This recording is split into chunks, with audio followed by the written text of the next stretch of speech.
আজকে পান্তা ভাত দিয়ে অনেক রকমের ভর্তা খাবো। অনেক দিন ধরে ভর্তা খাওয়া হয় নাই, নতুন বছরও কিছু খাই নাই। তো আজকে মনে হইলো যেহেতু ভাত বেঁচে গেছে আর দেরি করলাম না, ভর্তার আয়োজন তৈরি করে ফেললাম।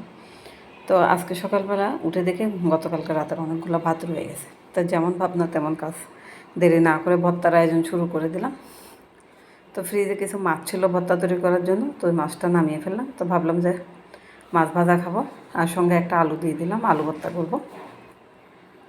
সবসময় তো একই রকমের তরকারি খাই, আজকে যেহেতু পান্তা ভাত খাবো সেই জন্য আর দেরি করলাম না, ডাল ভিজাতে দিয়ে দিয়েছিলাম। ডালটা এখন ব্লেন্ডার করে নেব, পেঁয়াজও তৈরি করব, কারণ পানি ভাতের সাথে পেঁয়াজও না হলে কিন্তু চলেই না, অনেক স্বাদ লাগে।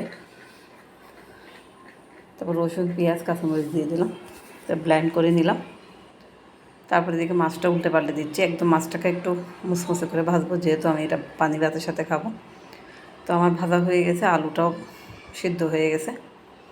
তো সব কিছু নামিয়ে নিলাম।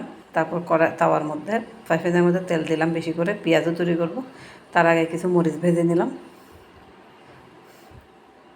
আর পেঁয়াজের সাইজ একদম ছোট ছোট করে তৈরি করতেছি, কারণ এইভাবে ছোট করে খেতে কিন্তু খুবই ভালো লাগে। তারপর ভালো করে উল্টে পাল্টে দিচ্ছি।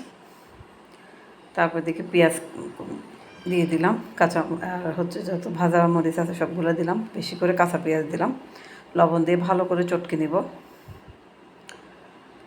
তারপর ধনেপাতা দিলাম, দিয়ে এটাকে আবার চটকে নিলাম। একটু করে সরষের তেল দিব, এটাকে আবার ভর্তা বানিয়ে নিলাম। এখন এই মরিচ ভর্তাটা আমি একটু করে রেখে দেবো আমার আলাদাভাবে খাওয়ার জন্য। এদিকে আবার আলু ভর্তাটা তৈরি করে ফেলতেছি এই মাখা পেঁয়াজ আর মরিচ দিয়ে।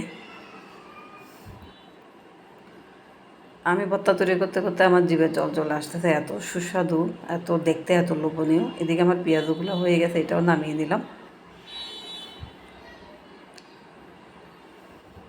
আর গরম গরম পেঁয়াজও গরম ভাতের সাথে যেমন মজা, ঠান্ডা ভাতের সাথেও আরও মজা।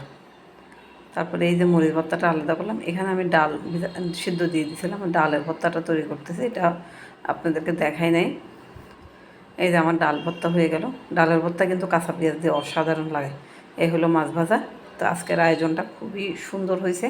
ভাবছিলাম যে একটা রান্না করব, কিন্তু করতে গিয়ে অনেকগুলো করে ফেললাম, আর প্রতিটা জিনিসই আমার খুব পছন্দ। কেমন লাগলো একটু জানাবেন। সঙ্গে কাঁচা পেঁয়াজ, শুকনা মরিচ ভাজা, দেখতে কিন্তু অনেক লোভনীয়। আর লোভ সামলাতে পারলাম না, খেতে বসে গেলাম। আর আমি মূলত পানি ভাত একটু কমই খাই, প্রায় কয়েক মাস পর পানি ভাত খেলাম, সেটা একটু মজা করে খাচ্ছি। অন্য কোনো কারণে পানি ভাত খাওয়া বন্ধ না, একটাই কারণ যে পানি ভাত খেলে শরীর মোটা হয়ে যায়, সেই জন্য খাই না, আর অন্য কোনো কারণ নেই। তবে আজকের মজা খাবারগুলো সেই রকম হয়েছে। এদিকে আমার মেয়েও পেঁয়াজও দেখাচ্ছে, আলু ভাজিও দেখাচ্ছে, কারণ ওর আলু ভাজি আর পেঁয়াজু দিয়ে ও ভাত খেতে বসছে। এখন ওকেও নাকি ভিডিওতে আনতে হবে, কী আর করার, বাচ্চা যা বলে তা তো শুনতে হয়। তো আজকের খাবারগুলো কেমন হলো আর আমার ভিডিওটা কেমন লাগলো অবশ্যই কমেন্টস করে জানাবেন। আজকে এই পর্যন্ত, আল্লাহ হাফেজ, বাই বাই।